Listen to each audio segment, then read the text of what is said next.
has dropped back to see if he can pace Tony Rominger into this group. That can happen on the first few kilometers of a climb. You suffer, you go out of the back, and then you get your breath again and get another rhythm and manage to reintegrate back into this group. But Rominger looked in very serious pain then. I think a lot of that has to do with his knee. So Indurain in second place. Rees has dropped back to the side of Luc Leblanc, I think it is. And these riders setting the pace, and it's still Ulrich, and it's almost as if Bjarne Riis wants to go behind and check out who's in the groove. That's a difficult thing to do, and not a very sensible one, because as far as I'm concerned, the most dangerous man to him in this group is Miguel Indurain. He should stay on Indurain's wheel because he still has a chance to react to the other riders if they attack. Well, there is Evgeny Berzin. He's riding in 13th position in the line. The boy in the pink jersey from Onse, by the way, is not Alex Zula anymore. It is the Australian rider, Patrick Jonker, who is going better and better. Zula has sailed straight from the front and through and off the back. Well, if Miguel Indurain was leading the Tour de France at the moment, he would not let himself drop back that far on one of the climbs. He would want to sit in second position behind a teammate, especially one as strong as Jan Ullrich, so that he could control the rhythm. He could talk to his teammate and say, lift it a little bit, lower it down a little bit because I'm suffering. And that, I think, is a strange move by Riis. Maybe he started the climb and realised he's not feeling as good as he's been telling everybody. This is now a superb group, and I don't think... Let's have a look at the overall. The first rider in the race is here, Riis. Alon, a second, is here, but he's gone straight back again. He dropped back, and now he's accelerated, and he's accelerating right from the bottom of the climb, really. We're only 4 kilometres into it. They've got to react and get him straight away, because if he does go at this point, he would get 2 minutes.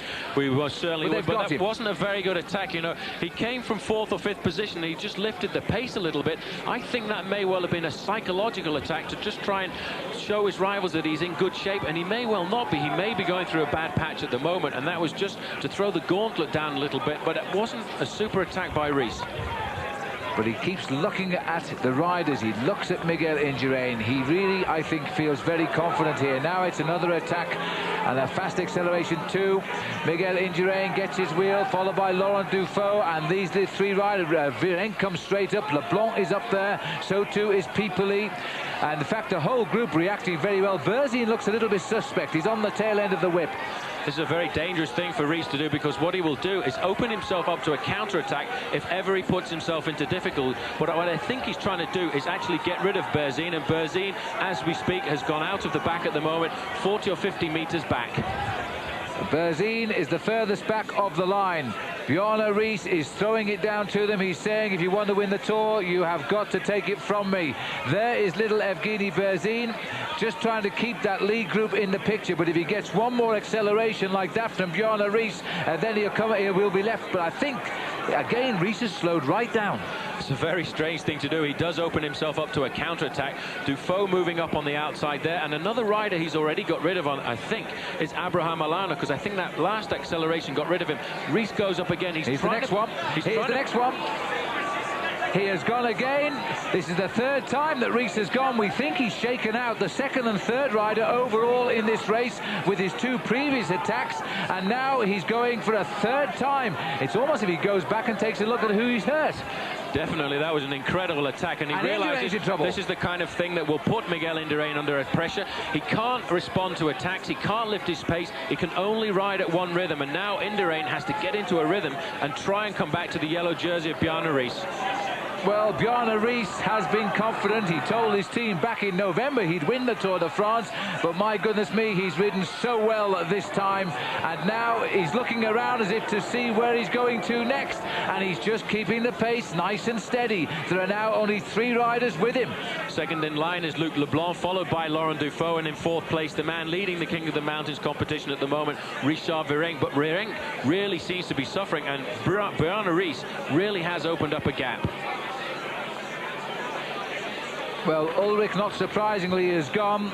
It was his job to soften them all up at the start of the climb, and they've all gone. Now Riis has waited, he's attacked them, he's waited, he's attacked them, and now he's gone. Phil, he didn't attack them, he actually just rode them off his wheel. He pressed on the pedals a little bit and didn't even realize that he was going away alone. Well, he is riding like a superb champion. He is proving he is really the very best man in this race. Bjarne Riis gave them plenty of warning. He told them 2 days ago he'd win by 2 minutes at Hautacam. They've all had their chance. They were right there with him. He tempted them, he left them, he went back to them, he tempted them, he did it 3 times, and now it looks as though he's going to ride to the victory at the top of Hautacam. Well, an incredible performance there. It was amazing the way he just rode away from everybody else. Further down the slopes, Miguel Indurain is suffering. He's surrounded by Luttenberger, the climber, Laurent Dufaux, and the face there you can just see in the middle of Jan Ullrich. I think a man for the future. And for the moment, I've lost the whereabouts of the world champion Alano, but I think he's behind the Indurain group now. So Indurain is going to improve himself overall. If he continues like this, he won't gain time on Virenque, who is down below there at the moment. But Ullrich is back with Indurain, as in Luttenberger. Rominger, remember, dropped very early on. They're way down the climb now. There's the world champion Alano. In fact, he's in this group behind Indurain. The boy in green is Fernando Escartin, the Kelme rider. And now we're back with the leader of the Tour de France and the leader on the climb to Hautacam. That shot gives you some idea how high we have come in the last 15 minutes or so of climbing. But Bjarne Riis is like a man possessed this year. 3rd overall 1 year ago. He's won the King of the Mountains in the past. He's a very good time trial rider. And he could well now be laying the foundation, as indeed Indurain did 2 years ago, to his victory in Paris in this year's Tour. He really took the bull by the horns. All the climbers, I think, were expecting to launch their attacks on this slope. They really felt that this was their domain. Men like Luc Leblanc, Laurent Dufaux, who we're looking at here, and Richard Virenque, but they just could not respond to the power of Bjarne Riis, who just rode away from them. This is the Indurain group. In fact, at the back of the Indurain group, Miguel Indurain is no longer there. He's cracked and gone out of the back of the group. Miguel Indurain is not the King of July anymore. He really has suffered in this year's Tour de France, and you know he hasn't even got enough to stay with this group, which contains Abraham Alano and Jan Ullrich. He gave it his best shot today, Indurain. He was right there in the finest position to do whatever he wanted to do, and he couldn't do it. 5 kilometers to go. We now have the man who is leading the race here at Hautacam. And Bjarne Riis now looks as though he's going to give all of Denmark a great moment in sport, because surely now, even though we have an horrendously cruel long ride to the Pyrenees tomorrow, he is now building to become the winner of the Tour in Paris on Sunday.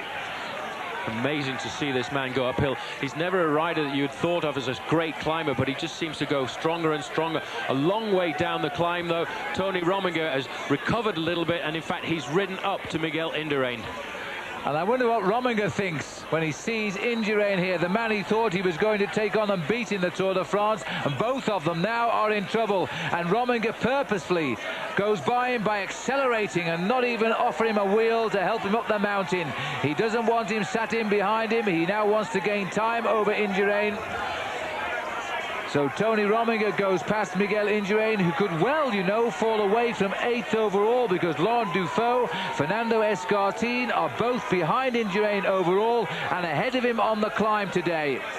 Well, that's an amazing thing to see. Miguel Indurain obviously thought coming into the Pyrenees would be a place where he would be on home territory. He felt that this was a climb he knew very well, and this is where he could stamp his authority and recuperate some time on this man in the yellow jersey, Bjarne Riis. He hasn't been able to do it, and obviously this is not the year of Miguel Indurain. And the year the organisation chose to take the Tour de France through Indurain's home village, he would surely, everybody would have thought automatically he would lead the Tour through there. And it's not going to be now, because that's tomorrow. And Indurain could well be starting the stage tomorrow, more than 10 minutes overall behind the leader of the Tour de France. There he is, Miguel Indurain, the king for the past 5 years. He's in the famous 5 club along with everybody else. He's the only man to ever have won 5 tours in a row.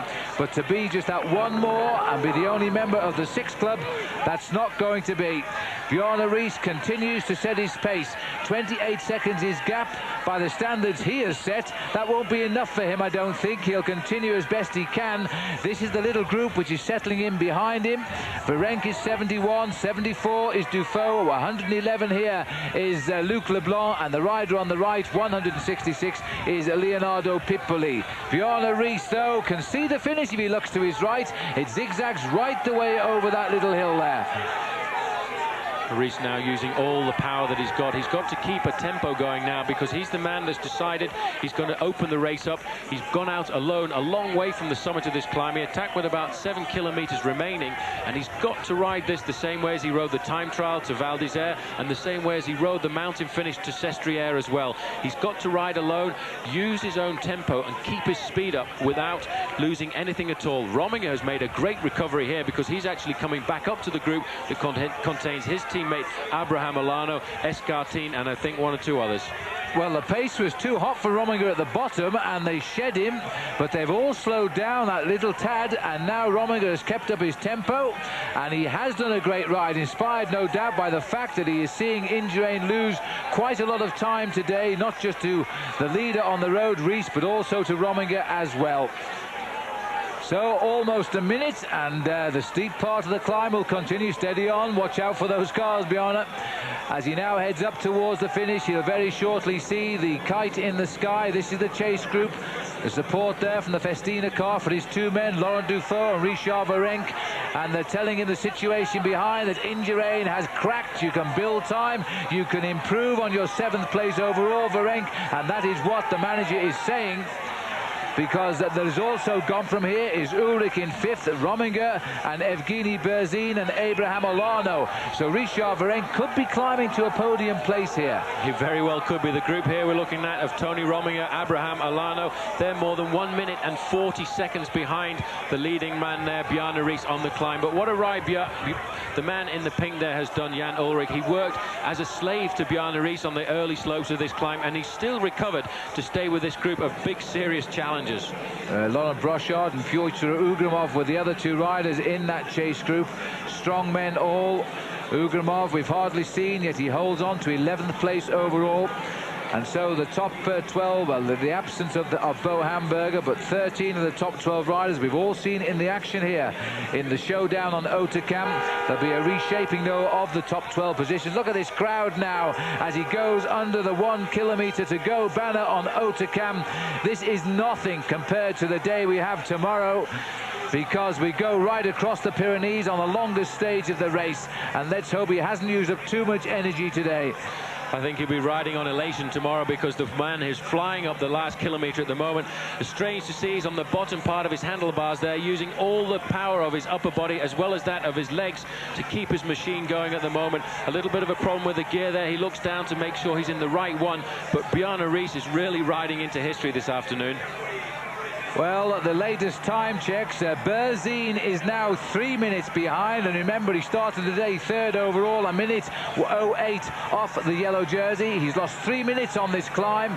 Miguel Indurain has lost 2.5 minutes now, and so this is all change again. Bjarne Riis, the parting of the waves here for the chase group, which includes an Italian, a Swiss, and 2 Frenchmen. But they're all giving best to a Danish rider in the Tour, and they've never done that before. Well, this group of climbers is quite amazing to look at. They're riding extremely fast over the final kilometre of this climb, but really they couldn't match the power of a man not renowned as a climber, Bjarne Riis. They accelerated themselves, but when he put the hammer down, they just didn't have the power to stay with him. And so I think the grimace is slowly turning to a smile here, as Bjarne Riis hasn't got the gap he said he would get, but well, we'll forgive him for that, because he's got half of it today. He's pedalled up to the summit of Hautacam as he sits out of the saddle now, opened his mouth and searches for the finish. Inside 5 hours for the ride to the top of the Pyrenees, and then he'll sit back and he will watch the time tick away. The rivals who are worried about him, and well they should have done. He even gave away 2 seconds there, saluting the crowd as he crosses the line. He knows in his heart this Tour de France is for him, barring accident. Now Laurent Dufaux accelerates with his teammate on the wheel. Richard Virenque, the grimace of Luc Leblanc, who will always try to beat Virenque in a sprint. As Dufaux comes up to the line, the clock counts down, 300 metres to go, and Richard Virenque goes for the line. Leblanc on this occasion hasn't got it. Piperly is tailed off as Richard looks over his shoulder, and Dufaux also rides well. The two Festina boys will get second and third as they head up to the line, and they've closed in over that last kilometre too, because it's going to be less than a minute as they come up to the line for Festina. Virenque takes it on the line for second place, 49 seconds down. Dufaux is third, Leblanc is fourth, and Piperly is fifth. But the ride on the latter half of this climb surely has been done by Tony Rominger, who now sprints for sixth place on the mountain. And Jan Ullrich is going for it. Ullrich, by the way, is a fair old sprinter. Where he's finding the strength from now, I don't know. As they come into our view, I think Ullrich is going to try and take Tony Rominger as they go to the line.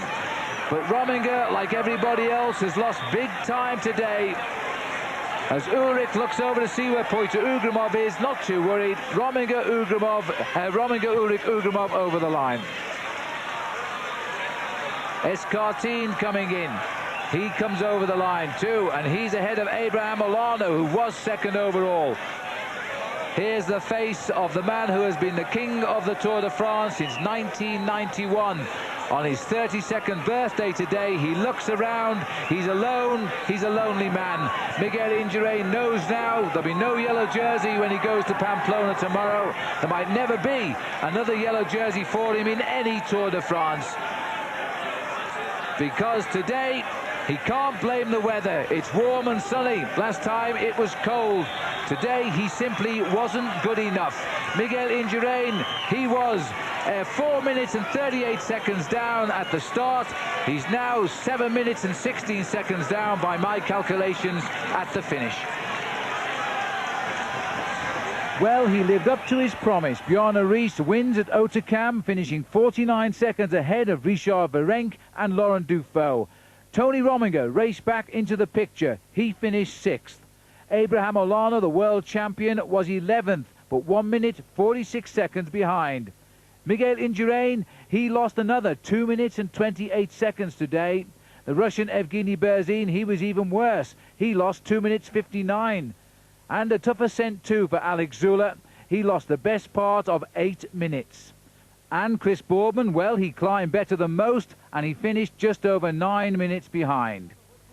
He won in the Alps to take the lead. Now Bjarne Riis wins in the Pyrenees to increase it. What a performance he gave today. Overall, Riis has prized open the race now. He's ahead of Abraham Olano by 2 minutes and 42 seconds. Tony Rominger is up to third at 2 minutes and 54. Down goes the Russian rider, Evgeny Berzin, to 6th. And Miguel Indurain drops 2 more places to 10th. He's now over 7 minutes back. And a day of consolidation for Chris Boardman. But this day belonged to just one man. Bjarne, you told your colleagues from the Danish television a few days ago that you felt you were going to win here in Hautacam. How did you know? No, I don't think I told them that I wanted to win. Maybe I told myself I wanted to win. It's always difficult because you never know if there is a group who can go away. But I wanted badly to win today, and I really did. That's very nice for me. Just about 7 kilometers to go on the climb today. You dropped to the back of the group. Was that just to check out how everybody was? Then you just went? Yeah. Well, I wanted to see how they looked in the faces, and most of them didn't look so well. So I tried a few times just to, not 100%ly, to I attacked, but not 100%ly. And then I saw they were in difficulties, so I tried to win away, and it worked. You surprised that Indurain cracked? Well, yes and no. I think on the mountains it didn't look so good until now. And I saw him today in the beginning. He looked a little bit heavy, not so good as the other years. So I'm sorry for him. I would like to have him on the podium with me, but well, it's the race, and I'm sorry for him. I would like if he could win tomorrow. Well, let's hope that Bjarne Riis recovers well tonight, because tomorrow he must defend that leader's yellow jersey on the longest and toughest day of this year's Tour de France. 262 kilometres, the riders going across the Pyrenees from France down to Pamplona in Spain. It won't be the planned happy arrival now of Miguel Indurain. At the start this morning, he tasted a piece of his birthday cake and a sip of champagne. By the end of the day at Hautacam, he knew he wasn't going to win his 6th Tour de France straight. Until tomorrow night at 6:25, goodbye.